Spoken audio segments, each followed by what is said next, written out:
부탁을 거절한 적이 있으신가요? 그 뒤에 어떠셨나요?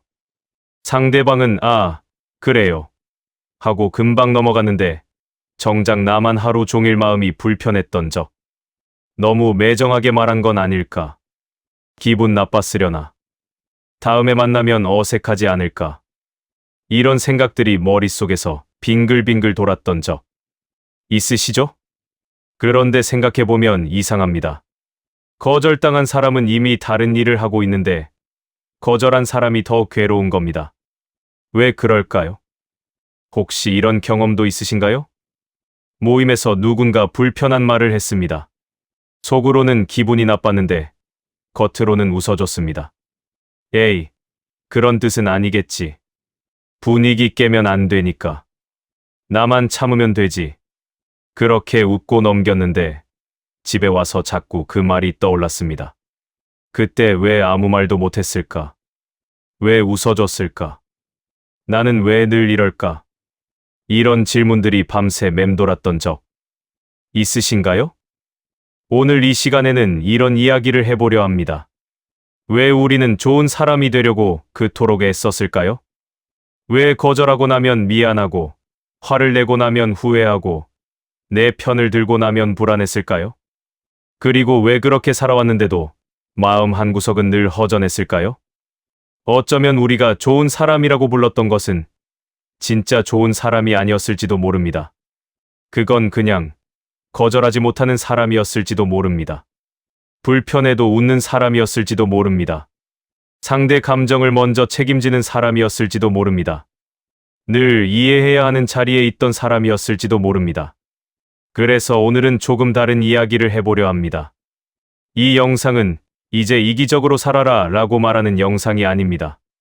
사람들 신경 쓰지 마라 라고 말하는 영상도 아닙니다. 다만 이렇게 묻고 싶은 겁니다. 혹시 착하게 산 게 아니라 나를 밀어온 건 아니었을까요? 좋은 사람으로 보이려고 애쓴 시간 동안 정작 나는 어디 있었을까요? 오늘 이 영상을 끝까지 보시고 나면 이런 마음이 드셨으면 합니다.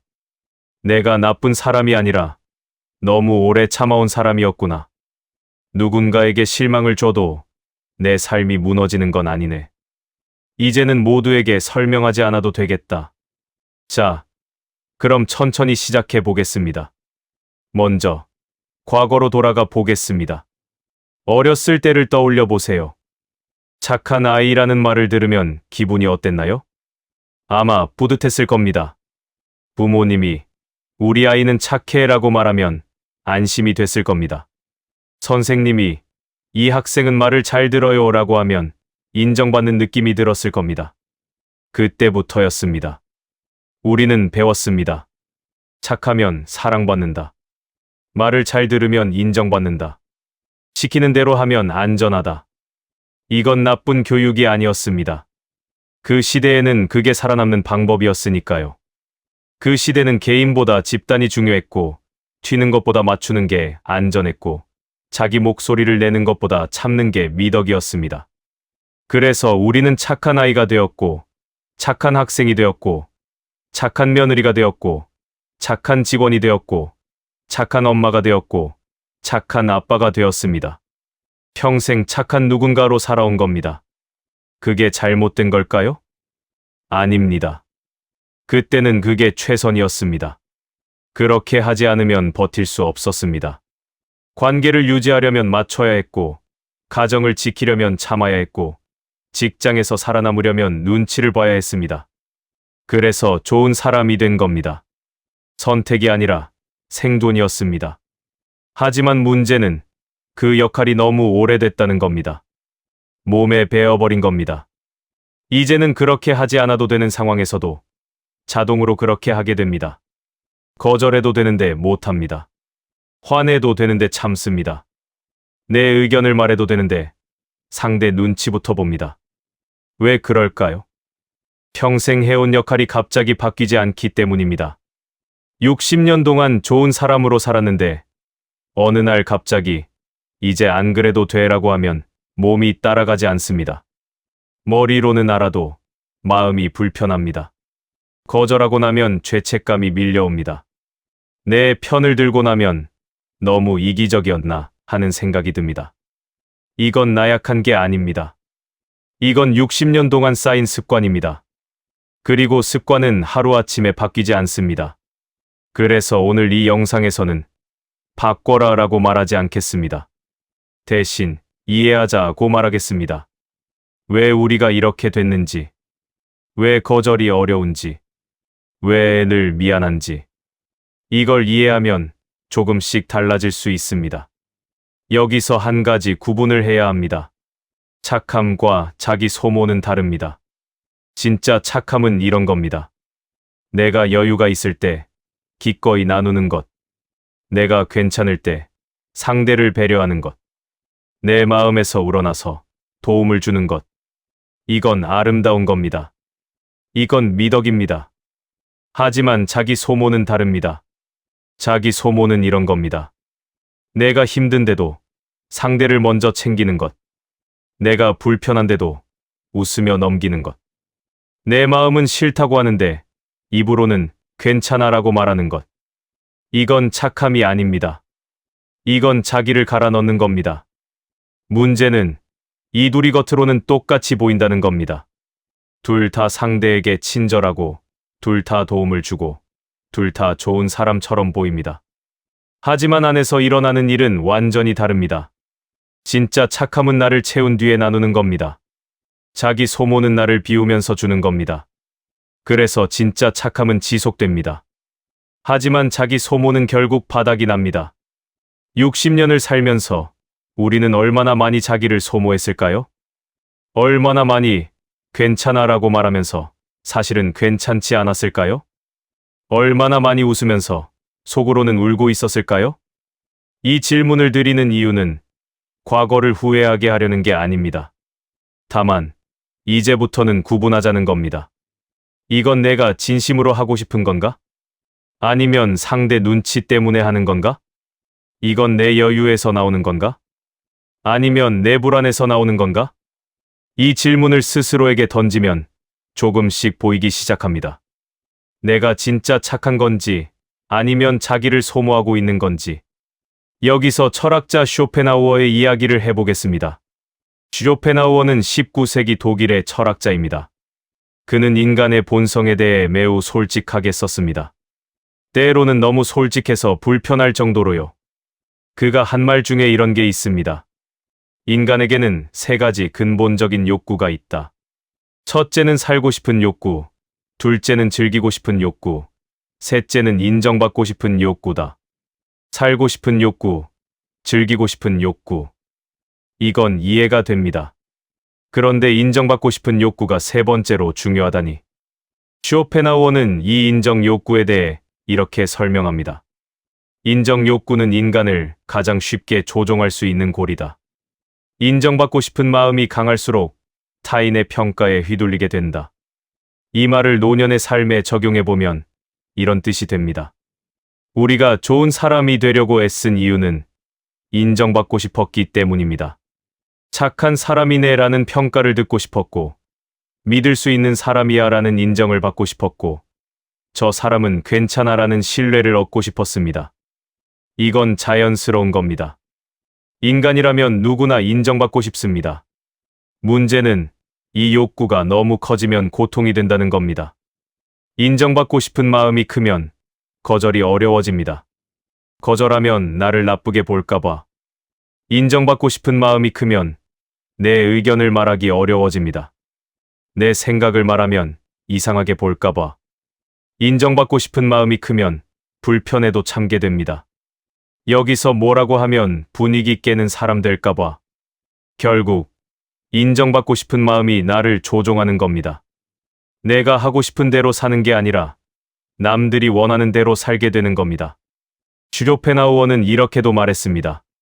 타인의 평가에 너무 많은 가치를 두는 사람은 평생 불안 속에서 살게 된다. 왜냐하면 타인의 평가는 내가 통제할 수 없기 때문입니다. 내가 아무리 잘해도 상대가 어떻게 볼지는 모릅니다. 내가 아무리 노력해도 모두를 만족시킬 수는 없습니다. 그래서 타인의 평가에 기대면 늘 불안합니다. 이 정도면 됐을까? 나를 어떻게 생각할까? 혹시 기분 나빴을까? 이런 질문들이 끝없이 이어집니다. 슈조펜하우어가 말한 지혜는 이겁니다. 현명한 사람은 타인의 평가에서 한 발 물러난다. 이건 타인을 무시하라는 게 아닙니다. 다만 타인의 평가를 삶의 중심에 두지 말라는 겁니다. 내가 어떻게 생각하느냐가 먼저고 타인이 어떻게 보느냐는 그 다음입니다. 이 순서가 바뀌면 평생 타인의 눈치를 보며 살게 됩니다. 첫 번째 태도입니다. 좋은 사람 역할에서 내려오는 첫 번째 방법은 거절에 긴 설명을 붙이지 않는 겁니다. 먼저 흔한 장면을 떠올려 보겠습니다. 누군가에게 부탁을 받았습니다. 그런데 그걸 하고 싶지 않습니다. 시간도 없고 마음도 내키지 않습니다. 그래서 거절하기로 했습니다. 그런데 거절하면서 말이 길어집니다. 그게 사실은 그날 약속이 있어서 원래는 하고 싶은데 요즘 몸이 좀 안 좋기도 하고 그래서 미안한데 왜 이렇게 될까요? 거절만 하면 상대가 기분 나쁠까봐 이유를 충분히 설명해야 납득할 거라고 생각하니까 내가 나쁜 사람으로 보이지 않으려고 그래서 거절에 설명이 붙고 설명에 변명이 붙고 변명에 사과가 붙습니다. 그런데 이상한 일이 있습니다. 설명을 길게 할수록 오히려 더 불안해집니다. 이 정도면 이해했을까? 더 말해야 하나? 혹시 핑계대는 것처럼 들렸을까? 왜 그럴까요? 긴 설명은 상대를 위한 게 아니라 나를 위한 것이기 때문입니다. 상대에게 이해시키려는 게 아니라 내 죄책감을 줄이려는 겁니다. 그래서 아무리 설명해도 불안이 사라지지 않습니다. 근본적으로 거절하면 안 된다는 믿음이 바뀌지 않았으니까요. 슈오펜하우어는 이렇게 썼습니다. 자신을 정당화하려는 노력은 상대의 평가를 너무 중요하게 여긴다는 증거다. 설명을 길게 하면 할수록 상대의 허락을 구하는 것처럼 됩니다. 마치 이 정도 이유면 거절해도 되죠? 라고 묻는 것처럼요. 하지만 생각해 보세요. 거절하는데 상대의 허락이 필요한가요? 내가 싫으면 그냥 싫은 겁니다. 이유가 대단할 필요 없습니다. 그냥 안 될 것 같아요 면 됩니다. 그냥 어려울 것 같습니다면 됩니다. 거기서 끝입니다. 설명을 붙이지 않아도 됩니다. 사과하지 않아도 됩니다. 물론 처음에는 어색할 겁니다. 평생 설명을 붙여왔으니까요. 하지만 조금씩 연습해 보세요. 안 될 것 같아요. 여기서 멈추는 연습. 그 뒤에 침묵이 와도 괜찮습니다. 상대가 이해하든 못하든 그건 상대의 몫입니다. 내가 거절한 건 내 몫입니다. 그리고 그걸로 충분합니다. 두 번째 태도입니다. 좋은 사람 역할에서 내려오는 두 번째 방법은 불편한 자리에 오래 머물지 않는 겁니다. 이런 경험 있으신가요? 모임에 갔는데 분위기가 불편합니다. 누군가 기분 나쁜 말을 하거나 대화 주제가 마음에 안 들거나 그냥 거기 있고 싶지 않습니다. 그런데 먼저 일어나기가 어렵습니다. 내가 먼저 가면 분위기 깨는 것 같아서 다들 있는데 나만 가면 이상해 보일까봐 조금만 더 있다가 가야지. 그래서 불편한데도 앉아 있습니다. 웃고 싶지 않은데 웃고 듣고 싶지 않은 이야기를 듣고 하고 싶지 않은 대화에 끼어 있습니다. 그리고 집에 와서 지쳐 있습니다. 몸도 지치고 마음도 지쳐 있습니다. 왜 이렇게 될까요? 좋은 사람은 자리를 먼저 뜨지 않는다고 배웠으니까요. 좋은 사람은 분위기를 맞춰야 한다고 배웠으니까요. 내 불편함보다 전체의 조화가 더 중요하다고 배웠으니까요. 슈오펜하우어는 이런 상황에 대해 이렇게 말합니다. 현명한 사람은 불필요한 사교를 피한다. 왜냐하면 대부분의 사교는 시간과 에너지의 낭비이기 때문이다. 이 말이 좀 차갑게 들릴 수 있습니다. 하지만 그의 의도는 사람을 만나지 마라가 아닙니다. 불편한 자리에 억지로 있지 마라입니다. 60대가 되면 에너지가 예전 같지 않습니다. 젊었을 때는 불편한 자리에 있어도 금방 회복됐습니다. 하지만 이제는 그 회복이 오래 걸립니다. 불편한 모임에 다녀오면 며칠이 지쳐 있습니다. 그래서 이제는 선택해야 합니다. 내 에너지를 어디에 쓸 것인가? 모든 자리에 다 가면 정작 좋은 자리에서 지쳐 있게 됩니다. 불편한 자리에서 에너지를 다 쓰면 소중한 사람과 있을 때 기운이 없습니다. 그래서 불편한 자리에는 오래 머물지 않는 게 좋습니다. 먼저 실례할게요. 이 한마디면 됩니다. 이유를 길게 말할 필요 없습니다. 좀 피곤해서요. 오늘은 일찍 들어가려고요. 이 정도면 충분합니다. 상대가 어떻게 생각하든 그건 상대의 일입니다. 내 에너지를 지키는 건 내 일입니다. 세 번째 태도입니다. 좋은 사람 역할에서 내려오는 세 번째 방법은 모든 사람의 감정을 책임지지 않는 겁니다. 이런 상황을 떠올려 보겠습니다. 가족 중 누군가가 기분이 안 좋습니다. 이유는 모르겠는데 표정이 어둡습니다. 그러면 마음이 어떻게 되나요? 내가 뭘 잘못했나? 내가 뭘 해줘야 하나? 저 사람 기분 풀어줘야 하는데. 이런 생각이 자동으로 듭니다. 그래서 분위기를 띄우려고 하거나 말을 걸어보거나 무언가를 해주려고 합니다. 상대의 기분이 나아지면 나도 안심합니다. 상대의 기분이 그대로면 나도 불안합니다. 마치 상대의 감정이 내 책임인 것처럼요. 왜 이렇게 될까요? 오랫동안 분위기를 맞추는 역할을 해왔기 때문입니다. 집안의 화목을 책임지는 역할, 모두가 편하도록 조율하는 역할, 갈등이 생기면 중간에서 푸는 역할. 이런 역할을 수십 년 해오다 보니 남의 감정이 내 감정처럼 느껴지는 겁니다. 남이 기분 나쁘면 내가 불안하고 남이 화나면 내가 미안해지는 겁니다. 쇼펜하우어는 이렇게 말합니다. 타인의 행복을 책임지려는 사람은 영원히 지치게 된다. 왜냐하면 타인의 행복은 내가 통제할 수 없기 때문이다.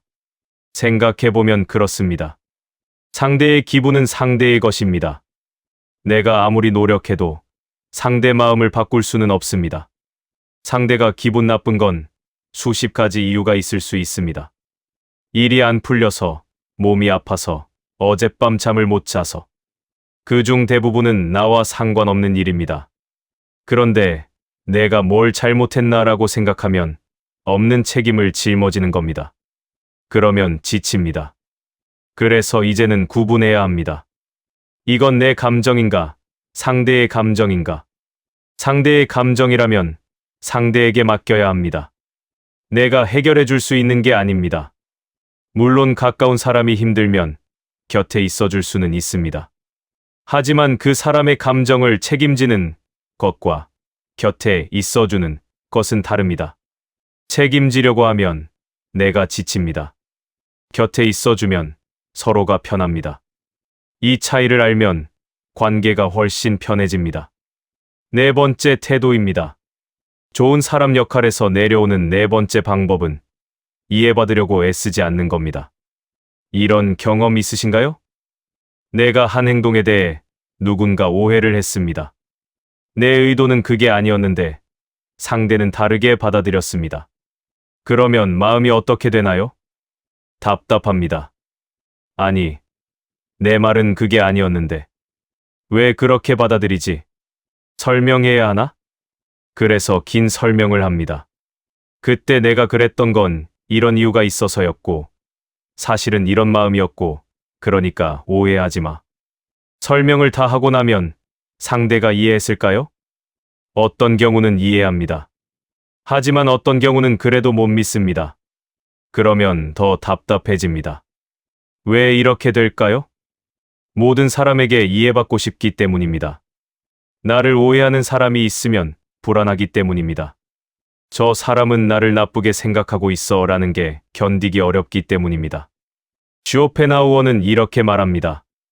모든 사람에게 이해받으려는 노력은 애초에 불가능한 것을 추구하는 것이다. 왜냐하면 사람은 각자 자기 렌즈로 세상을 봅니다.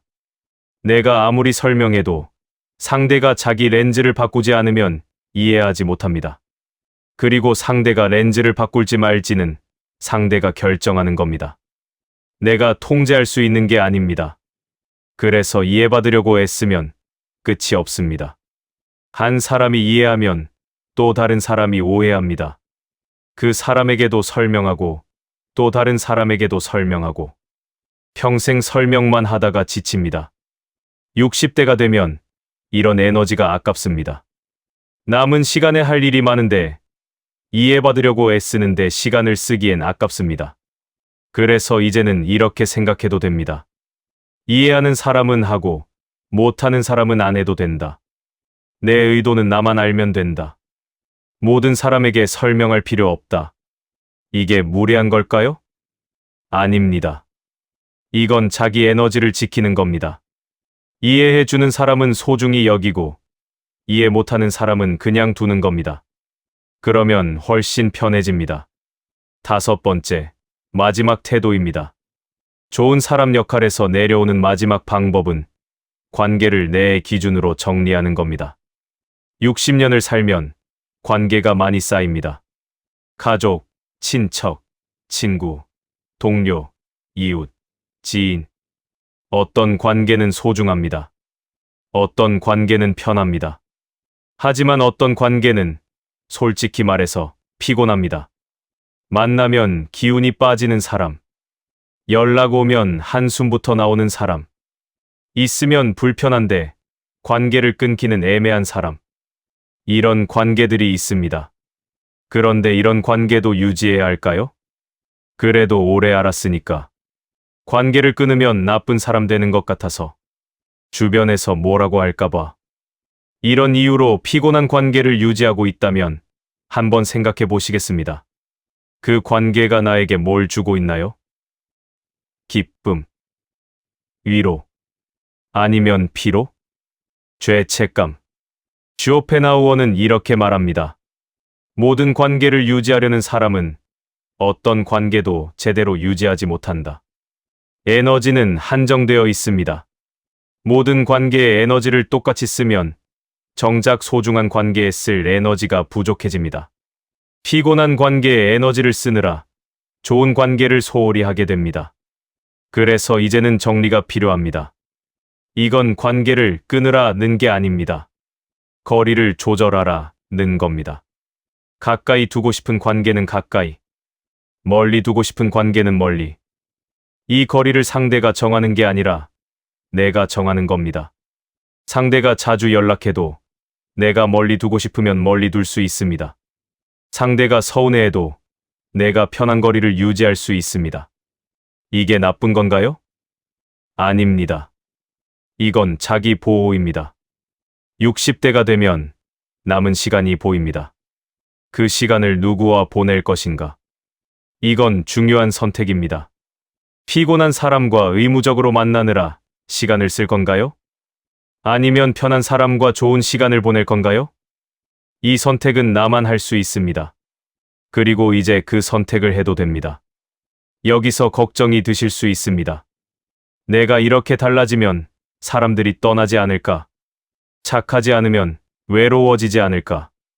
이 걱정은 자연스럽습니다. 평생 좋은 사람으로 관계를 유지해 왔으니까요. 그런데 한번 생각해 보겠습니다. 지금까지 유지한 관계들 중에 내가 착해서 유지된 관계가 얼마나 될까요? 진짜 좋은 관계는 내가 착해서 유지된 게 아닙니다. 서로 편해서 유지된 겁니다. 서로 좋아해서 유지된 겁니다. 함께 있으면 기분이 좋아서 유지된 겁니다. 이런 관계는 내가 거절해도 남습니다. 내가 화내도 남습니다. 내가 좋은 사람 역할을 안 해도 남습니다. 왜냐하면 그 관계는 역할이 아니라 사람을 보고 있기 때문입니다. 반면에 내가 착해서 유지된 관계, 내가 맞춰줘서 유지된 관계, 내가 참아서 유지된 관계, 이런 관계는 내가 달라지면 흔들릴 수 있습니다. 그 사람은 착한 나를 좋아했던 거지, 나를 좋아했던 게 아니니까요. 이런 관계가 흔들리면 어떻게 될까요? 처음에는 불안할 수 있습니다. 아, 저 사람과 멀어지는구나. 하지만 시간이 지나면 알게 됩니다. 저 관계는 원래 무리해서 유지한 거였구나. 저 사람은 나를 좋아한 게 아니라 내가 맞춰주는 걸 좋아한 거였구나. 그러면 오히려 편해집니다. 쇼펜하우어는 이렇게 말합니다. 진정한 친구는 당신의 행복을 자기 행복처럼 기뻐하는 사람이다. 그런 사람은 드물다. 그러므로 가짜 친구를 잃는 것을 두려워하지 마라. 착하지 않아도 남는 관계. 그게 진짜 관계입니다. 그리고 그런 관계만 남아도 외롭지 않습니다. 숫자는 줄어도 질은 높아지니까요. 여기까지 듣고 나서도 마음 한편이 불편하실 수 있습니다. 그래도 거절하면 미안하지 않나? 그래도 내가 맞춰야 하는 거 아닌가? 이렇게 사는 게 이기는 건 아닌가? 이런 생각이 드실 수 있습니다. 이건 죄책감입니다. 그리고 이 죄책감은 60년 동안 쌓인 겁니다. 하루아침에 사라지지 않습니다. 그래서 죄책감을 느끼지 마라라고 말하지 않겠습니다. 대신 죄책감이 올라올 때 어떻게 다룰 것인가를 말씀드리겠습니다. 죄책감이 올라오면 먼저 멈추세요. 그리고 이렇게 물어보세요. 이 죄책감은 진짜인가? 진짜 죄책감은 이런 겁니다. 내가 정말로 잘못을 했을 때 느끼는 감정. 누군가를 의도적으로 상처 줬을 때 느끼는 감정. 이건 진짜 죄책감입니다. 이럴 때는 사과하고 고치면 됩니다. 하지만 가짜 죄책감도 있습니다. 가짜 죄책감은 이런 겁니다. 거절했을 뿐인데 미안한 감정. 내 의견을 말했을 뿐인데 불안한 감정. 나를 지켰을 뿐인데 나쁜 사람이 된 것 같은 감정. 이건 가짜 죄책감입니다. 왜 가짜일까요? 내가 잘못한 게 없기 때문입니다. 거절은 잘못이 아닙니다. 내 의견을 말하는 건 잘못이 아닙니다. 나를 지키는 건 잘못이 아닙니다. 그런데 왜 죄책감이 들까요? 평생 그러면 안 된다고 배웠기 때문입니다. 거절하면 안 되고, 화내면 안 되고, 내 편을 들면 안 된다고 배웠기 때문입니다. 이건 배움이지, 진실이 아닙니다. 그래서 가짜 죄책감이 올라오면 이렇게 말해보세요. 나는 잘못한 게 없다. 이건 오래된 습관일 뿐이다. 죄책감이 들어도 나는 나를 지켜도 된다. 처음에는 믿기지 않을 수 있습니다. 하지만 반복하면 조금씩 스며듭니다. 쇼펜하우어는 이렇게 말합니다. 양심의 가책과 습관적 자기 비난을 구분하라. 전자는 교훈이 되지만 후자는 자기 파괴일 뿐이다. 가짜 죄책감은 자기 파괴입니다. 그걸 알아차리는 것만으로도 조금씩 자유로워집니다. 여기서 또 하나의 걱정이 있을 수 있습니다. 이제 와서 달라지면 이상하게 보이지 않을까? 60년 넘게 이렇게 살았는데 갑자기 바뀌면 주변에서 뭐라고 할까? 이 걱정도 자연스럽습니다. 변화는 언제나 불안하니까요. 특히 나이가 들면 변화가 더 조심스럽습니다. 이 나이에 달라진다고? 라는 시선이 부담스럽습니다. 하지만 한번 생각해 보겠습니다. 60년 동안 다른 사람에게 맞춰왔습니다. 이제 20년, 30년 남은 시간에도 계속 그렇게 살아야 할까요? 남은 시간도 남의 눈치를 보면서 살아야 할까요? 쇼펜하우어는 이렇게 말합니다. 노년은 자기 자신으로 돌아오는 시간이다. 젊었을 때는 세상에 맞추느라 자신을 잃었지만 노년에는 비로소 자기 자신을 찾을 수 있다. 60대는 달라져도 되는 나이입니다. 아니, 달라져야 하는 나이입니다. 왜냐하면 이제는 세상에 맞출 필요가 줄었으니까요. 직장 상사 눈치 안 봐도 됩니다. 경쟁자 신경 안 써도 됩니다. 남들 기대에 맞출 필요도 줄었습니다. 이제는 나를 위해 살아도 됩니다. 물론 주변에서 갑자기 왜 그래? 라고 할 수 있습니다. 예전엔 안 그랬는데 라고 할 수 있습니다. 그럴 때 이렇게 생각하세요.